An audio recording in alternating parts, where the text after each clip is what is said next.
Welcome to another episode of the Trusted Advisor podcast and video series powered by the Retail Solutions Providers Association.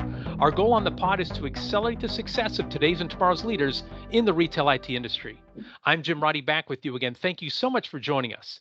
Now, this is officially our first episode of 2024, and it's the beginning of a year-long journey for us exploring leadership. Throughout the year, we'll talk with leaders from both within and outside the RSPA member community about their leadership journeys and what they've learned along the way. Now, we have two special guests with us today. I'll introduce them to you, but they don't need to be introduced to each other. First, we have a return guest. Tom Bronson is the president of Mastery Partners, a provider of business consulting services with a focus on exit strategies, recurring revenue growth strategies, and strategic planning. Prior to launching Mastery Partners, Tom had executive experience as the CEO of Diamond Touch and the CEO of ISV Granbury Solutions. Tom, welcome back to the Trusted Advisor. Thank you, Jim. I got my hair cut just for you today. Fabulous. I was going to say, for those listening on audio only, Tom is completely bald. So you get to follow along at home. Thank you, Tom. Really appreciate you shining it up. You're quite welcome. It's good to be back. Sure. Yeah, you can tell how we treat the return guest, setting the tone right away for the new year. It might be John's first and last visit. Yes. Yeah. He may bail halfway through. So that alludes to our second special guest, Jon Decker. For the past 5 years, John's been the CEO of BlockChyp, an integrated payments platform. Among John's prior executive experience was serving as VP of Sales and the CEO at Granbury, succeeding Tom after Tom sold the company to Jonas Software. Jon, it's always great to talk with you, and it's nice that we can do it today on the podcast. Thanks, Jim. Appreciate you having me on. Yeah, welcome. So I want to start first with a dynamic that I mentioned. So you both worked as executives at Granbury, right? Tom, you sold it, handed things off to Jon. I'm curious, who wants to go first to share that part of your shared history? Well, go ahead, Tom. I'll defer. I think if I start and then where I kind of get where Jon comes on the picture, then maybe he can pick up and go from there. Of course, I bought Diamond Touch back in 2001, and through a period of about 2010 to 2014, we did a number of acquisitions.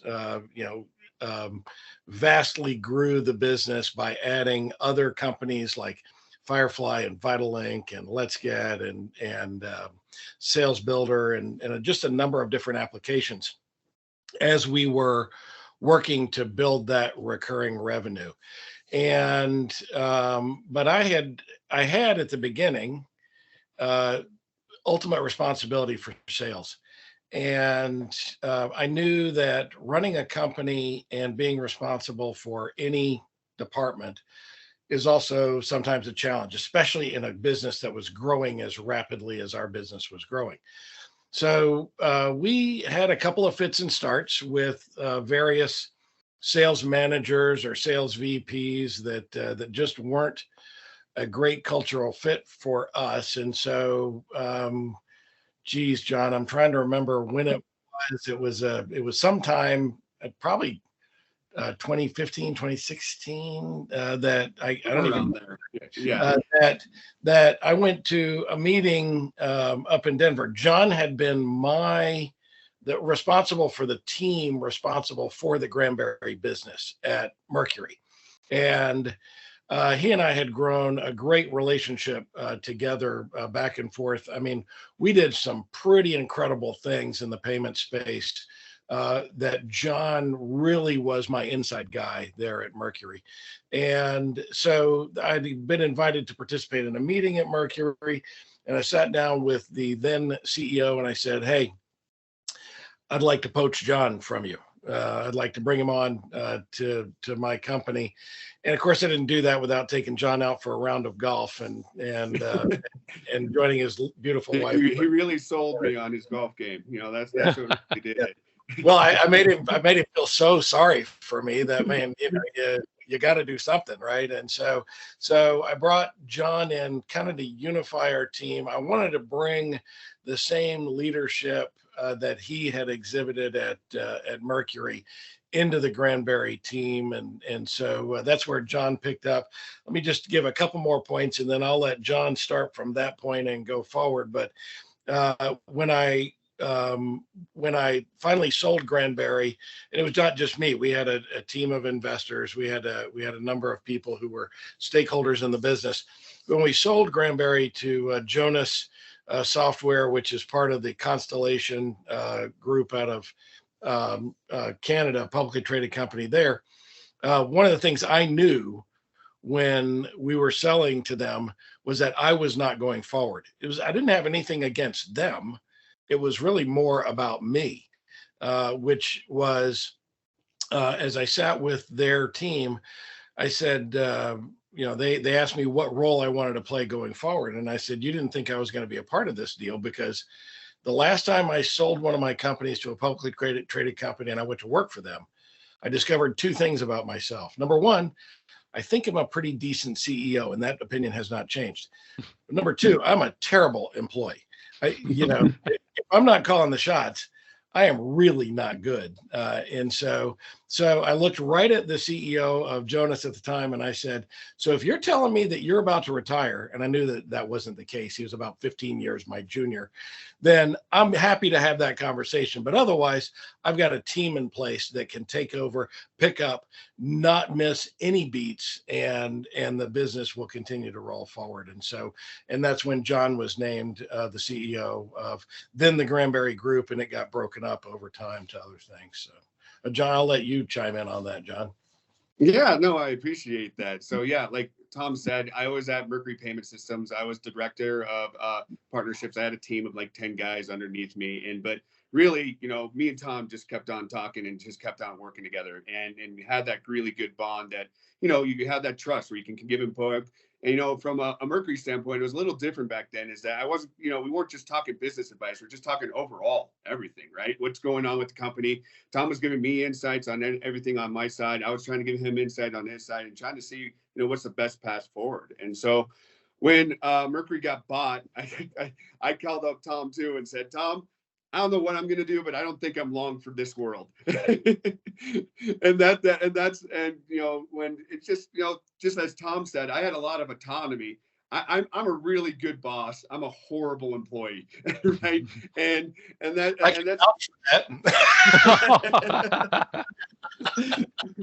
so, I think that's every good leader needs to understand that, is that they just don't like taking from other people. But, you listen.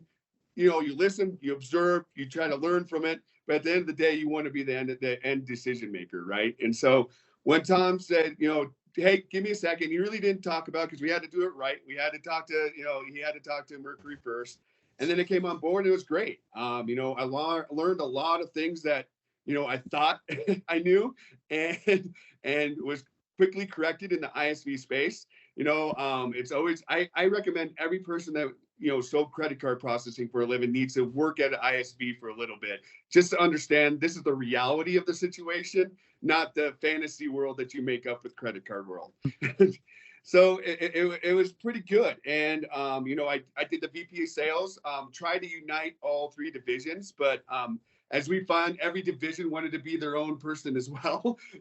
And so what ended up happening is that I ended up taking over a division. So that was my first foray of not just being a sales guy, not just leading sales. It was more running the whole department. And, go ahead. No, and so, Jon, you had never been a CEO or a company president before. Is that accurate? That's correct. I've always been a sales leader. So before that, I was, always a sales leader. I grew up the careers, managed many teams of being sales and all that kind of stuff, but never the whole side, the whole financial picture, all of it. And, thankfully, Tom gave an opportunity where I was in Miami, and I learned those things, right? And one of the biggest things that you learn from that experience is you can't do everything. You can't be your hands in on everything. You have to trust your team, and that's the biggest leadership thing, is just, if you don't trust your team, you're not going to succeed. So, we ended up doing very well in that it was the retail portfolio. And just about that time, that's when Tom sold. And, that's when they said, hey, Jon, why don't you do this for everybody now? And so, you've already been doing this for a year. We see how the books have improved for a year. Why don't you see if you take on even a bigger portfolio? So that's how I ended up in that situation. Excellent. So go ahead, Tom. the background, then the three divisions. Granbury had three different operating units. We had our restaurant unit, which was that core base of where we started. Diamond Touch, Vital Link, those guys, Firefly. Then we bought a company, Nova, a point of sale down in Miami, which was a specialty retail. So they focus exclusively on the kiosk marketplace for retail. And then we also bought 6 companies in the wine space and put them all together under VinSuite. Ultimately, we renamed that Granbury Wine Solutions to VinSuite. But so the way we operated the company was we had an executive team leading all of the different functional areas. So Jon, although he was on our executive team at the beginning, he had sales responsibility for Nova and for VinSuite, in addition to the restaurant space, which is where he was living day in and day out. And ultimately, I realized that departmental alignment was maybe the wrong method. And so what we did is move to general managers in each one of the divisions. And so that's what Jon's referencing. We sent him down to be the general manager in Miami at our Nova division, which was a bit of a dumpster fire off and on. And Jon really became baptized by fire, because our mission was, for our general managers, they had P&L responsibility. They were responsible for every component of their business: sales, marketing, finance, operations, production, software development, everything. And so that's really where Jon could cut his teeth on being a CEO. And he did, we'll talk about it maybe a little bit later in the podcast, but he did some really cool things later on that I was like, man, I wish I'd done that, so.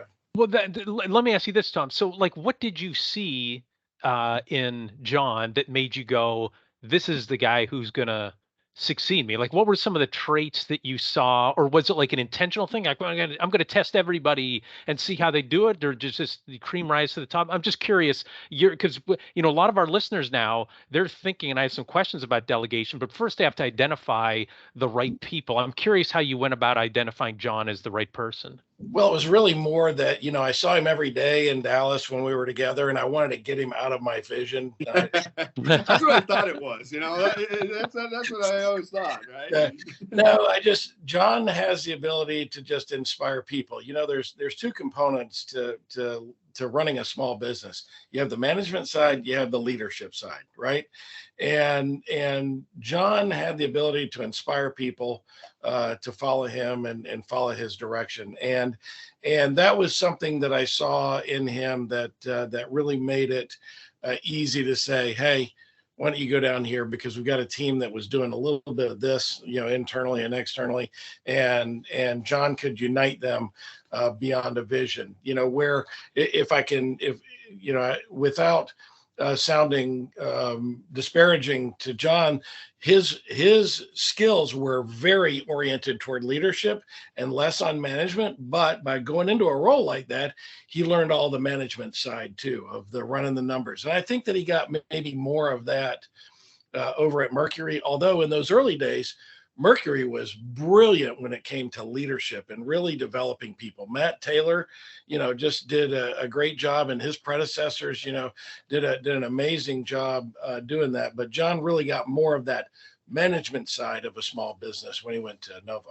And so is the reality, Tom, like, you guys alluded earlier about golfing. A lot of people think like, I'm going to kiss somebody's butt in order to move up the ladder. But is it more like what you saw is you threw Jon into situations where, I don't want to say it was sink or swim, but you're either going to put out this fire and turn it into an opportunity, solve the problem, or not? Is that essentially like, again, I'm going to ask Jon next about like the steps of the delegation process, but even like pre-delegation, testing the right person, is that essentially what is like, my old boss used to say, like, load them up, see what they can do, see how much they can handle. Is that essentially what it came down to when you were looking for someone to succeed you? I think you pretty much just described my management style. Yeah, I push them. I want to find the breaking point, because if I can find that breaking point, then we can fix that, right? If I can't find the breaking point, then just keep lobbing bombs over the fence. Just keep lobbing. Got it. Well, so Jon, now let's talk. Can you begin our discussion about the specifics of the delegation process and the communication process during, I'd say, this long, test and transition? Because a lot of our members get to hear general advice about delegation principles and delegation best practices. I've been sharing that with them as well. But can you share with us, everything, the specifics, the bumps, the Yeah. bruises, the successes?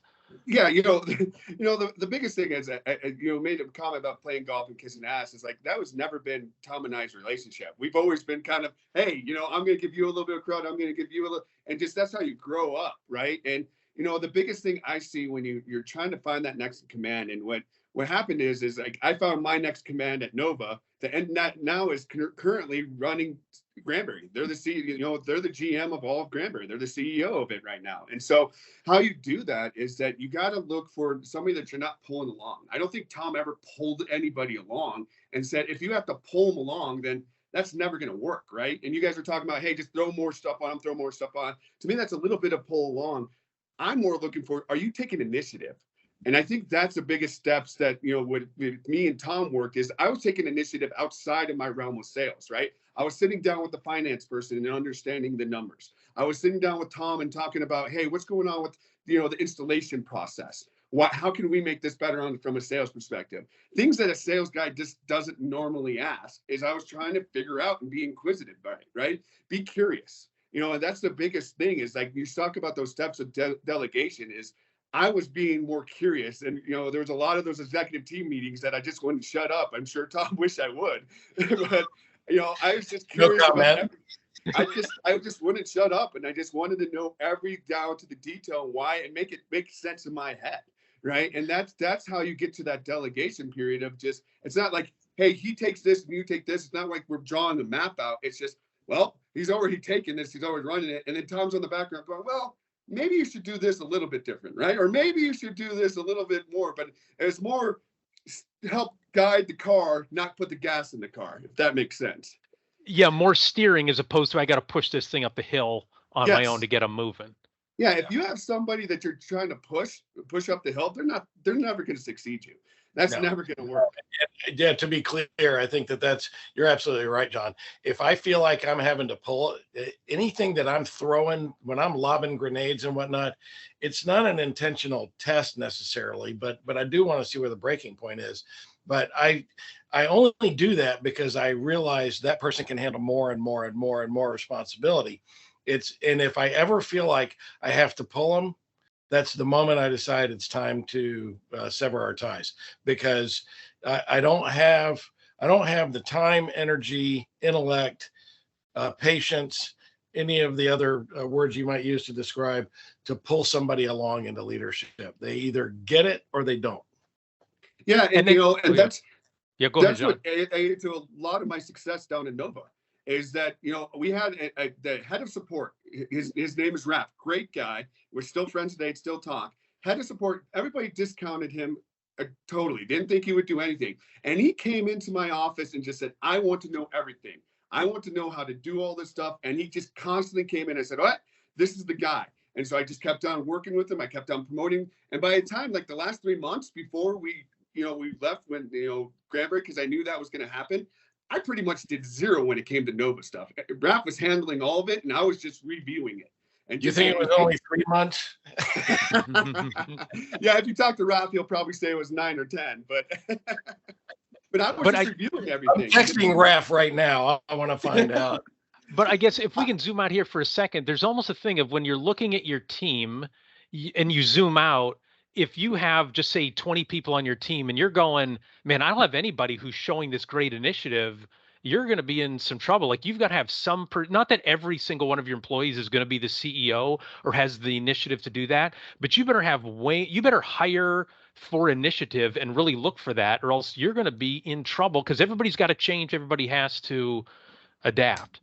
Yeah. With every hire that we made, and Jon included on this, I was hiring my replacement, especially at a senior level in our business. Now, don't forget, we weren't, when I bought the company, we had 13 people, and there was nobody else there who probably would have fit in that category of this person can run the company. But over time, as you grow, then you have to start always looking for your own replacement, right? Because we have an expiration date. Every business is going to transition, whether we want it to or not, because something might happen to the owner. I've heard, how many stories have we heard that, Jim, in this marketplace, where the owner's 78 years old, has a heart attack, and is gone, right? And there's no one left there to run that business. So I think you have to really be intentional looking for those people. And frankly, that's really what I had in mind for Jon. But I also hired Sherry as my replacement. I hired DeWessa as my replacement. I hired Jon as my replacement, because you really elevate the team when you're constantly thinking about what are the future capabilities of these people.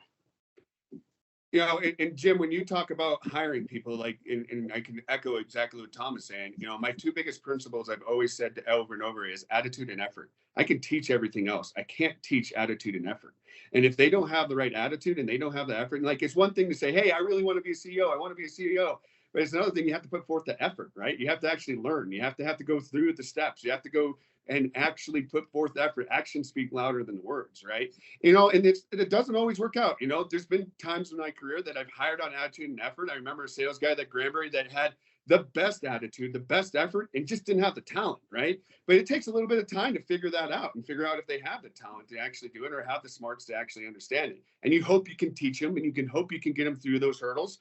And maybe someday, if you spend enough time on it, you can, but it starts with attitude and effort. Yeah, and I can say back in my days at Jameson Publishing, we hired editors. That's where I started. Like, you guys came from the sales side and then moved in. I started on the operations side, and so we were hiring editors. We actually had in our ads for the position, fire in the belly. We were looking for people who had that drive for editors, and people would say, don't you want somebody with industry experience and all this stuff? We're like, you can learn all that stuff, right? Like, if we held out for that, and I always said, you have this massive market of people with fire in the belly, but if you want fire in the belly and industry experience, that whittles it down to such a narrow thing that it's a very low likelihood that you're gonna bring them on board. Yeah, and my entire operation team right now, every single one of them showing amazing attitude and effort. And they're, some of them are from the industry, and some of them are not. The ones that are not are doing really well. And it's almost a benefit that they're not a part of the credit card industry or ISV industry, because they're bringing outside perspectives and have that great attitude and effort. Yeah, doesn't always work out, but always, especially when you're looking at hiring leadership, somebody who's going to be influential in your business, look for that unicorn. Hold out for the right one, and when and if you realize that it was a mistake, do not be afraid to take action on that. I have more than once kept a senior person in a role because it was either more comfortable for me or convenient or whatever. But when we finally separated, there was like a great valve release all the pressure. Everybody, oh my God, thank God. It's why did it take you so long? So I always look to hire the unicorns, and guess what? Sometimes my arrow hit the wrong target. But that happens no matter what. Like, even if you're sending the wrong, you're always going to end up short. Like, if you're not even aiming for something higher, there's never 100% hiring. So Jon, last word from you before we take a quick commercial break. Yeah, the one thing I would also say is, because I talked to a lot of ISVs, is they let budget constrain the unicorn, right? And Tom's talking about hiring the unicorn. Don't be afraid to spend. If you find the person that you want, get them, right? And if they provide the value, shoot, you'll get that money back. Everybody always tries to plug that into a spreadsheet and tries to see and just say, hey, listen, if this person's that good, your spreadsheet will look even better to pay for that, right? It'll pay for themselves. And I can't tell you how many conversations I've had with people that are just, oh, that's too expensive. I can't afford that. I can't afford that. You got to get out of that mindset or you're not going to grow. Well, before you go to that commercial, I want to tag on to that. And this applied also with Jon. I always hire people before I can afford them. And if I feel like they are going to rise to that occasion, if you hire somebody before you can afford to have them on your staff, they will pay for themselves in spades. That's right. If they're, like we said about the whole load them up, if they can do the work of 3 people, right? Because some people can do that, right? Because they're so extraordinary, or they increase your sales and profits to a degree, they save so much money, man, you're money up. in terms of hiring them. It also makes me think one time early on, this is going way back, so maybe 25 years. Our pay scale for a copy editor, like it tapped out at $50,000. We had a candidate come in and they wanted at least $60,000, and I'm like, they're outside our range. And the owner said, no, interview them and see, maybe they're a $60,000 copy editor. I interviewed them. They weren't any good. And I went back to my boss and said, if they're a $60,000 copy editor, I'm $1 million operations manager. How'd that work out for you? Well, never quite got there. But yeah, but that's the whole thing. Don't, to your point, to both of your points, don't let that hold you back. Don't let some nickels hold you back for somebody who could have dollars worth of impact on your organization. Yep. All right, let's pause here to let our listeners and viewers know about the Retail Solution Providers Association. The RSPA is North America's largest community of retail technology VARs, software developers, vendors, and distributors. To accelerate your success through an RSPA membership, email membership@gorspa.org. Also, thanks to our sponsors who support the RSPA community and make this podcast and video series possible. For 2024, our platinum sponsors Blue Star, our gold sponsors are CoCard, Epson, Heartland, and ScanSource. Finally, want to make sure you save the date for Retail Now 2024, the Retail IT Channel's #1 trade show, education, conference, and networking event. This year's event is set for July 28th through 30th at the Paris Hotel in Vegas. For more information, visit gorspa.org/Retail Now. Retail Now is where the industry meets and where you can meet Jon and Tom. Not that I'm committing you guys to go, but you go every year, so I'm assuming. Oh, you already cast my check, so I think I'm going. Yeah, it's true. And it's one of those things that I think it's no secret to those who are listening to this podcast who know us. I always seek to get a booth nearby BlockChyp because then I know I'm around friends, right? And we appreciate you doing it. That's the way to do it. So, gentlemen, I sent, I put together a long list of questions, but I knew we were going to follow some. So I'm jumping ahead in our question set here just for Tom and Jon. So I really want to talk about mentors. And so can you talk about some leaders who you have looked up to or you looked up to as mentors and folks who have helped shape your leadership approach? And I'm hoping for our audience, it's not just, hey, let me name these 5 names and people are going to go, I don't know who any of those are. Those are just famous people. But I'm curious, what did they do or say that's had a lasting impact on you? And so, Jon, if you want to take that one first, who are some of your mentors and what impact they have? Yeah, obviously Tom has been a part of that list. One of the things why me and Tom had a good synergy is just kind of honing in my whole thought process of, what is a good leader, what is going to be a good, aspect of that. But the biggest thing is, you got to let your people run. You got to do it. And Tom used to say something all the time is, I create the field, you guys play on it. Right. That was always a good thing that he always said, and, and I coupled that with some of my leaders in my past as well, is that you try to take a lot of bits and pieces, right?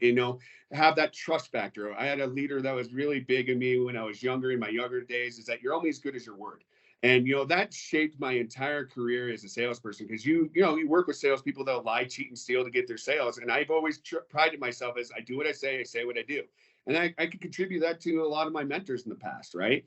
And then, my stepdad was a big part of that as well, being a great leader and a mentor to me. It's just, he had me running a McDonald's, like being a manager, a swing manager at McDonald's, and teaching me those things of how, to build teams, really. And so it's all a combination. It's kind of all the same things you see from the great leaders of just, hey, good leaders let people run. Good leaders trust their people. Good leaders say what they, do what they say what they do. And, you get a lot of those combinations as you go through it. And then even today, it's just a lot of a lot of people have like a lot of hangups about mentor-mentee relationships kind of thing. And I always say, we're all peers. I can gather stuff from you. You can gather stuff from me, and we can keep on going. Right. And, like even my co-founder today, I gather stuff from him. He gathers stuff from me.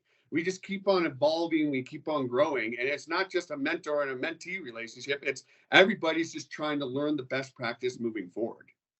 Great. And Tom, before you answer the question, Jon, I have a follow-up for you in terms of, like, there is the real thing of, here's the field, let people run, let them do their things. But I've often seen that folks do ignorant empowerment. And the visual for that is like, you don't have some intern in the operating room and the surgeon goes, here's a scalpel, go ahead. I let my people, do their stuff, right? You're going to end up with a bunch of, someone's dead someone's going to be dead in that operating room. Can you talk about the fine line between like how much training and guidance you need to do so you don't have ignorant empowerment, and then how much free reign you give to Well, I people? think Can you that talk starts about with that? it starts with hiring, right? It starts with hiring, and it starts with making sure you hire the right people so you don't have that ignorant empowerment, right? So you don't have those people then. If you don't have the right hiring, and if you don't have the right people that play on your field and know not to make those big mistakes, then you did wrong. And it is a trust. This is the biggest problem a lot of business owners have. You got to let your people make mistakes, just like you got to let your kids make mistakes. If you don't let your kids make mistakes, and then it's going to be bad. And it's not, they're not going to grow, they're not going to keep on going through the things. And I actually want my people to make mistakes when they first start, because then it's a coaching opportunity and they learn that lesson a lot better. We have a very detailed training process, we have all that stuff, but nobody, doesn't matter how good your training process is. I remember when we had Tom, I convinced Tom to hire a trainer, right? We had a trainer going down, working through. Doesn't matter what you do, nothing works until you get live and you're on the field and you're ready to play. And so that's, we kind of move more to that model is, hey, let's get them geared up, get them ready to go. If you make mistakes, it's okay, right? And the only thing that you have to do is just protect yourself to make sure it doesn't kill the business, right? That's my lines, right? Are they going to make it so people can't process cards today? No? Well, okay, then let them run. Thank you for that. Tom, can you talk about what Jon just said in terms of, that it sounds like baseline training and then get the right people that'll learn from their experiences. So you go from there. Can you talk about that? And then we'll talk about your mentors. Yeah. In terms of you have to really decide what are the responsibilities, what are the accountabilities, right? I mean, to me, that is when you are in a relationship of hiring folks, especially, again, we're talking about leadership. I'm not talking about necessarily frontline people who are answering phones and dealing with clients, because those are very set, structured rules. But I've become a big fan of more accountabilities, right? Accountabilities or responsibilities. This is what you're responsible for.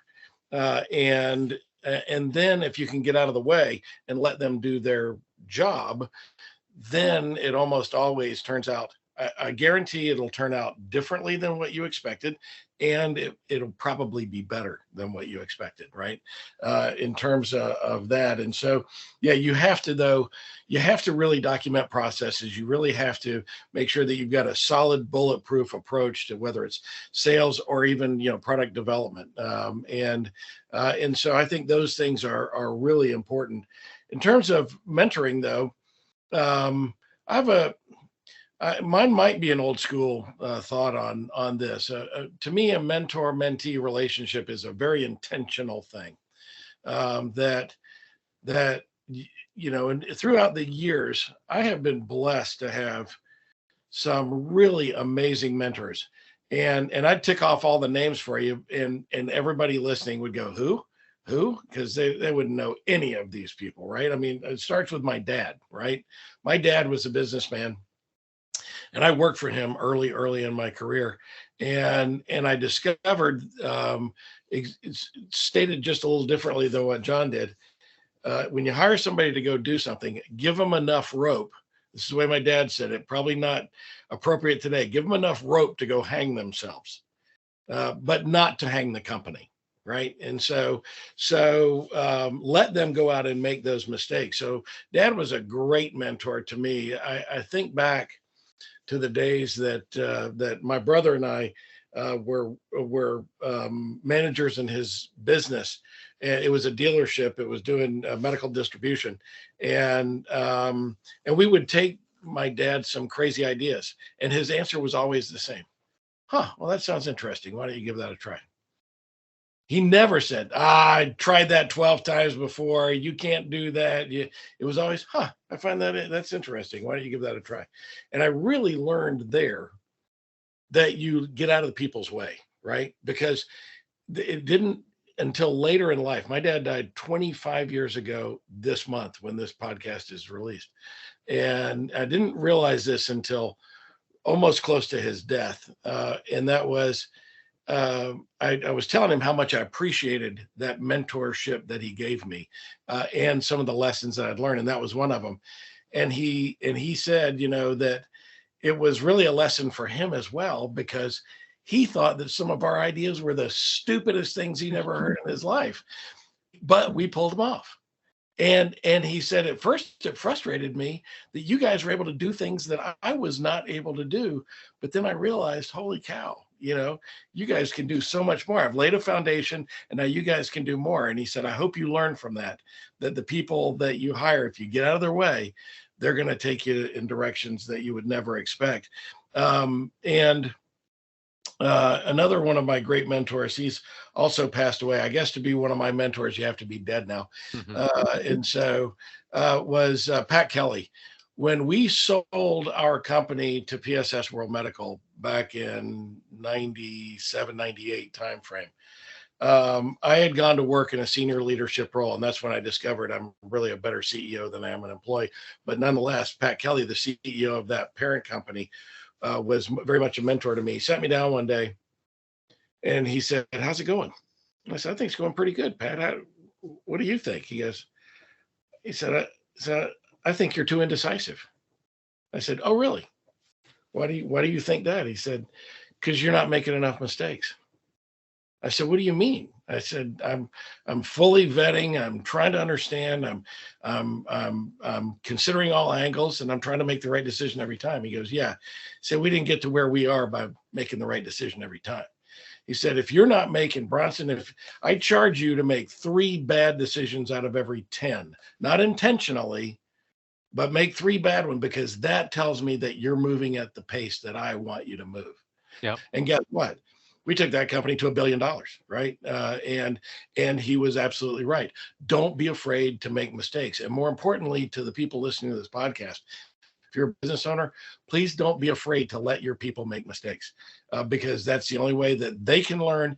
And you never know when they're going to discover that pot of gold that's going to make the business 10 times better. Along those lines, I went to a coaching clinic many years ago. So I've coached over the years, coached my little brother, my daughter, and I was going to coach my daughter in soccer, and they had a coaches clinic.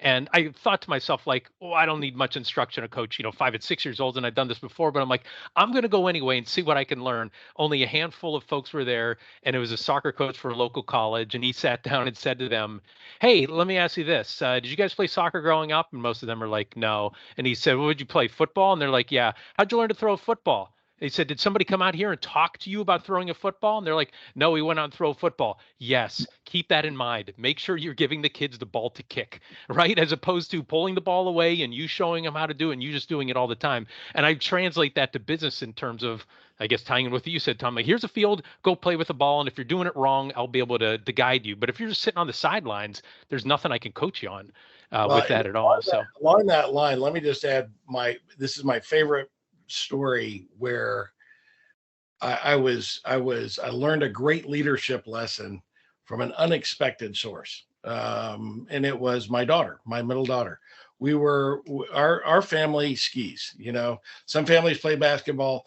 We learned early on that we didn't get the basketball gene, right? And so our family snow skis, right? And so, but I've snow skied virtually my whole life. I grew up in the mountains of North Carolina, which I know, John, is not Colorado, but it's a good place to cut your teeth, right? And so we've gone skiing every year. And my children, as they've grown up, I said to my wife when we started having kids, as soon as they can walk, they need to be on skis, because I want them to be good skiers, because it's a sport that you can do for your whole life, right? As long as you don't damage something. And so my 2 older daughters had gone up on a lift with me. We were toward the end of a day, and it came down to a spot where you could split off. There was a black diamond, so the most difficult trail going to the right, a blue going to the left, and they were following me and sort of keeping up. And we got to that breaking point, and I said, okay, decision time. Do you want to do the black diamond or do you want to do the blue? And Hannah, our middle daughter, said, I want to do the black. And Kelsey was being a little bit more timid at that point. She says, I want to do the blue. And I was actually more concerned about Kelsey because she was just struggling a little bit that day to ski. So I looked at Hannah and said, look, when you go down this hill, I'm going down the hill just on the other side of these trees, and it meets at the bottom. So I'll get down there quickly. I'm going to go with Kelsey because I'm concerned, but I'll get down there quickly and I'll see you. I'll have eyes on you before you get very far down this hill, right? And so she takes off, we take off. Kelsey and I get to the bottom. Hannah's maybe a quarter of the way down. I mean, this is steep. There's moguls everywhere. It's treacherous terrain. And she is inching her way down, inching her way down. She gets a little speed. She hits a bump, yard sale, stuff flying everywhere. Somebody comes and helps her. I'm looking at her going, geez, I need to take off my skis and walk up this hill. And what seemed like forever, it might have been 20, 25 minutes. She finally gets down, and there's a spot, if you're a skier, when you get to a certain distance from the bottom, that you go, I got this, and you go, right? Well, she got to that point and she took off, and I started skiing over to her, and I was all ready to say, that was a lot harder than you thought it was going to be, wasn't it? But before those words came out of my mouth, she looked at me and said, I did it. And I looked at her and I said, you know what? Yes, you did. Yes, you did. That was one of the greatest leadership lessons that I could ever learn from an unintended source, right? Let them do their thing and let them go out and prove to themselves that they can do that. I love that story. Right. And you might get beat up along the way, right? That's right. I should put that in a book somewhere. So we've got just a few minutes left. I have time for maybe one or two more questions. Jon, I want you to start with this one first. And so it's about learning experiences, and it could be early in your career, later in your career, but like something that was a really difficult time that you overcame. Could be on a ski mountain. Like mine was always like the Great Recession of 08, 09. Like that was painful to go through, but man, there's still today like lessons that I'm like, oh, I remember that thing, and Steve Kuntz, the late founder and CEO of Blue Star, said, I might not know what to do, but I know what not to do, right? The recession taught me a lot of things not to do or leading into it. Jon, are you willing to talk about like a really difficult time that you overcame that shaped you as a leader?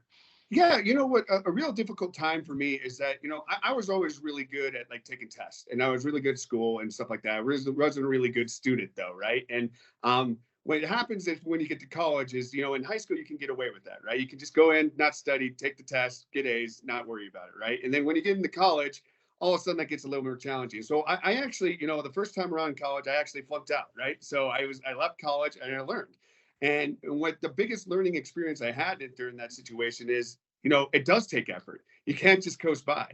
And I think that's a lot of people, you'll see a lot of people that are incredibly talented that can get through in life and just get through in life on their talent. And they may have very successful careers, but it's that effort you put that combined with that talent is what takes you to another level. And that's what takes you to someplace that you couldn't even imagine. It takes talent, it takes effort, it takes all those things, but you got to be willing to do that. And then, you know what? I picked myself back up. I paid for my own college when I went back, got my own degree, and started setting down my career after that. And that's what really put me, that's that transition of just being a child, I guess, even though I was paying for everything before, to a man, right? And that's where you really think about things, is this: how do you take control of your own destiny? And that's the biggest life lesson that always sticks with me, is that you can take a victim mentality and just say the world's against you, or you can take a step back and just say, you know what? You didn't put forth the effort. You didn't do the things. You didn't do what you said you could do, and you just tried to just coast through, and it didn't work out. Yep. You can start. My old basketball coach used to say, you can point the thumb or point the finger, right? Yep. In terms of, am I taking responsibility? Am I going to blame everybody else? Tom, go ahead, Jon. No, I just, that's how I teach my kids. I teach all my people, is just, don't look at, why this happened to me and what the faults are. Like, it's unfair. If you say unfair to yourself, think about how you put yourself in that situation. That's the biggest thing I always say too. And just, true story, when I first told my wife, hey, my coach said this, point the thumb, not the finger, she pointed her thumb and then turned it around and pointed it right at me and said, yes, no problem. Happy to do that. So, yeah. Tom, you want to talk about a difficult time that shaped you as a leader? Yeah, probably it was related to the recession of 2008, but it had nothing to do with that. And that was opening a restaurant. And choosing the wrong partners, right? That was still to this day, Karen and I, we have fond memories of owning the restaurant, but thinking that running a restaurant was like going to a restaurant, right? You just go and it's all done for you, right? It's a business just like anything else, right? And so we opened it for one, as a proving ground for our software, right? But number two, I wanted, I saw some very successful restaurateurs that I wanted to have some of that success myself. I was sort of like Jerry Jones. I want to be the football guy. Well, I want to be the restaurant guy, right? That was a wildly difficult time, and it made me step back and go, boy, we jumped into this without really giving ourselves the opportunity and the time to think through it first. And what does our partnership look like? Because I'm still sad to say that it really destroyed a friendship, over that. We were kind of lifelong friends with these folks, and it destroyed that friendship because we didn't think about the business first. We were going into business and we just thought, oh, business is just a side piece of friendship. Not the case. And so learned a lot of really hard lessons that I've been able to take that experience and share it with our clients, and work through some very difficult situations with them as well, because it's just, you got to think through that stuff in advance. If you're going to have leaders and you have 4 partners, they all can't be the leader. Yep. People have to know their roles, just like everybody can't be the quarterback, right? On the football team, right? Somebody's got to catch the ball, somebody's got to run it, somebody's got to throw it, and you got a bunch of people blocking. And one of our businesses, we have an event business where we do educational events for business owners. And I hired my oldest daughter to run that organization for me. It's called Business Transition Summit. And as we were looking at our accountability chart, she's got overarching responsibility, but I have responsibility for sponsorship, which comes underneath that. And she said to me when I hired her, she goes, I don't know that I'm comfortable with this relationship. I said, you have to be, because I need somebody to hold me accountable to doing what I said I was going to do. And you're it. And while, yes, I sign the paychecks, this is your role and that's my role. And we're very clear on what our roles are. I'm okay with that. Yep. 100%. Shouldn't have said that, because now she's like, what? She's going to listen to this podcast and hear you go, I'm a lousy employee. And she's going to go, oh, maybe I should look for somebody new to fill this business role.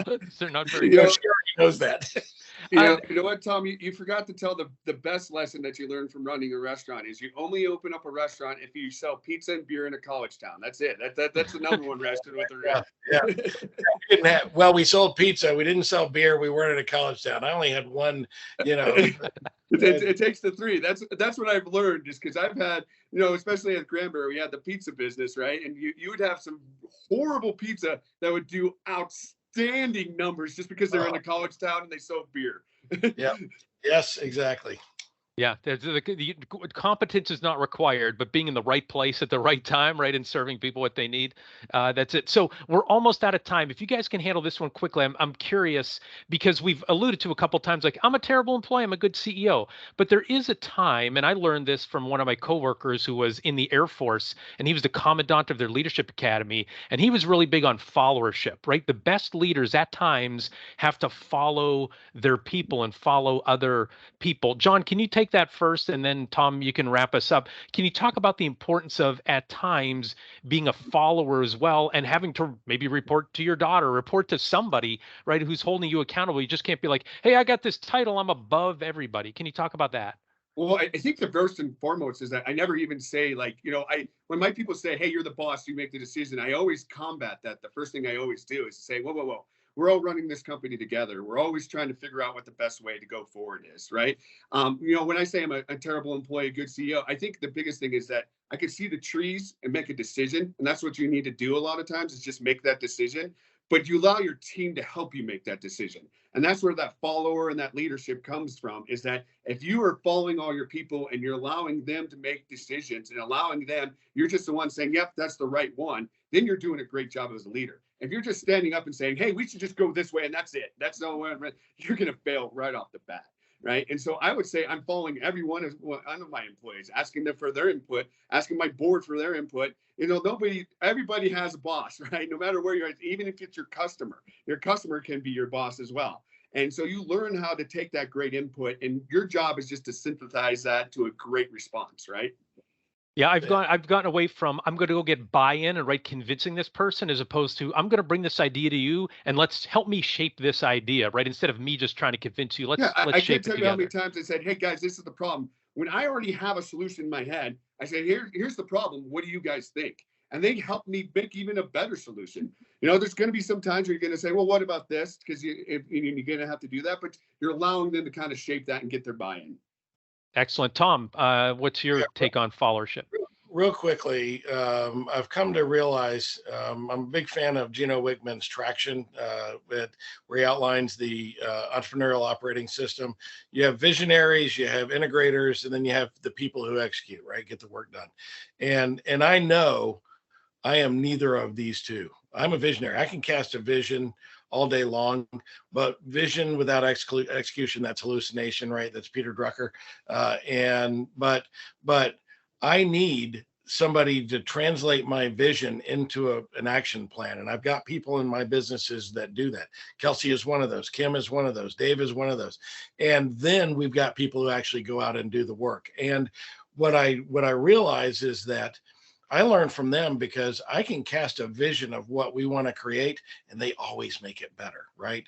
The other real quick, I think Jon would agree with me. At Granbury, I never wanted, when I look for leadership, people to serve on our leadership team when we were hiring, I never wanted a yes person.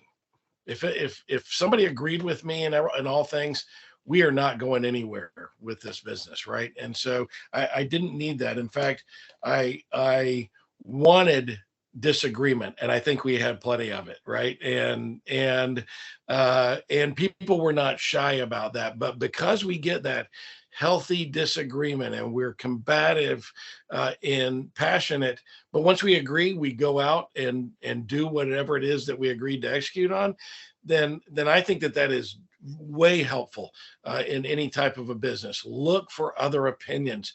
Your opinion is not the only matter that counts.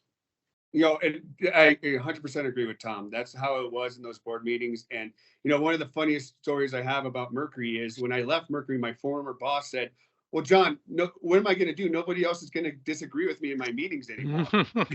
And that was his parting comment to me. And in my head, am I saying is, hey, you're creating that culture. You're creating a culture that everybody wants to say yes to you. So if you have nothing but yes men around you, you got a problem, and you need to look at that. Yep. Right. You don't need just people nodding. That is not going to help you get any better whatsoever, right? Iron sharpens iron. Yep. Excellent. Well, that does it for this episode of The Trusted Advisor. If you enjoyed our discussion, be sure to subscribe to our RSPA YouTube channel and the Trusted Advisor podcast so you never miss an episode. We'd also appreciate if you'd rate us wherever you find your favorite podcasts. My personal philosophy is the more stars, the better. And if you'd like to learn more best practices for VARs and ISVs in the retail technology industry, check out the RSPA blog. You can find it at gorspa.org and then clicking on RSPA blog. Before we go, big thanks again to Jon Decker and Tom Bronson for sharing their wisdom with us today. Thanks also to RSPA Marketing Director Chris Arnold for his production work, Joseph McDade for our music, and last but not least, thanks so much to you for listening. Our goal at the RSPA is to accelerate the success of our members in the retail technology ecosystem by providing knowledge and connections. For more information, visit our website at gorspa.org. Thanks for listening, and goodbye, everybody.